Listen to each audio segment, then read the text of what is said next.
पता नहीं आप मीडिया वालों को क्यों लगता है कि मैं मुश्किल इंग्लिश और मुश्किल से इंग्लिश बोलती हूँ।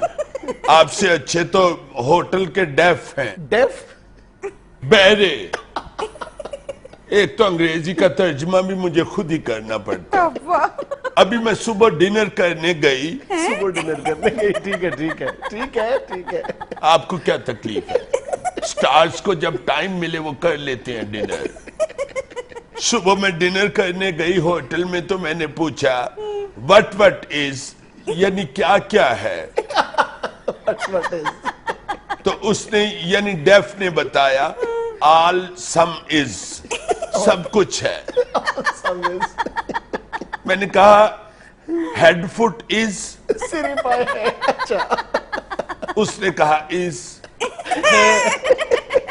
मैंने कहा फिर लिया मेरा मुंह की वेखन दे। जब मैंने 1 प्लेट खा ली तो मैंने उसे बुलाया, मैंने कहा एंड इज, और है। आगे से कहता है नो फिनिश। फिर मैंने कहा ब्रिंग 1 ओपन माइंडेड बोतल। ढक्कन खोल के बोतल ले आ। वो ले आया। मैंने इतने सुकून से कैंडल लाइट डिनर किया। Sunlight was coming, good song was walking. बड़ा प्यारा एटमॉस्फेयर था होटल का। Song was walking. गाना चल रहा था। डेफ ने फिर आके मुझसे पूछा मैडम एंड सम, और कुछ? I said no handsome, go and bring the mathematics. Mathematics साहब लेके आ। मैं की खादा है, मैनू नहीं याद रहंदा मैं की खादा है। ना मैनू ये याद रहंदा मैं की खादा है, ना मैनू ये याद रहंदा कि किदा किदा खादा है।